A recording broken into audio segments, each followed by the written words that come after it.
حکیم لقمان رحمۃ اللہ علیہ فرماتے ہیں، خوش قسمت ہے وہ انسان جو خوشی کو چھاؤں اور دکھی غمی کو دھوپ سے زیادہ اہمیت نہیں دیتا۔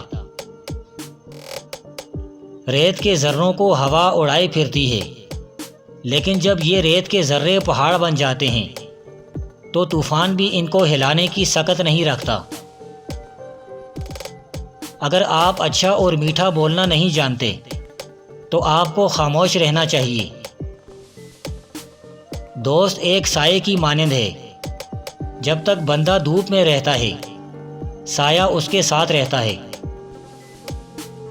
چالاک اور ہوشیار آدمی صرف اسی جگہ سے دھوکہ کھاتا ہے جہاں سے وہ بے فکر ہوتا ہے۔ دوستی کے لیے خوبصورت چہرے ڈھونڈنے کی کوشش سے پرہیز کرو، کیونکہ اکثر خوبصورت چہرے والے دل کے کالے ہوتے ہیں۔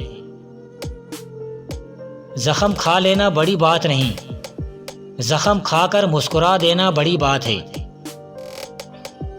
جس شے میں تمہارا فائدہ نہ ہو یہ نہ کہہ بیٹھنا کہ اللہ نے اس کو کیوں پیدا کیا ہے۔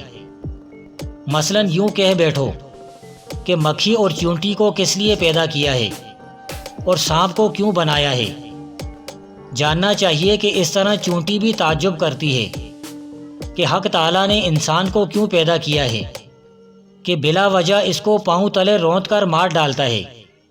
جیسے آدمی تعجب کرتا ہے اسی طرح وہ بھی تعجب کرتی ہے۔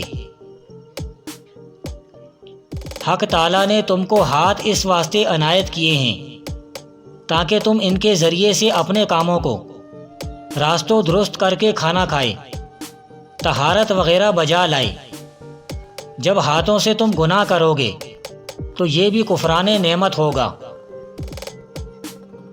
اگر تم قبلے کی طرف تھوکو گے تو قبلے اور چاروں طرف کی نعمت کا کفران کرو گے، کیونکہ چاروں سمت برابر نہیں۔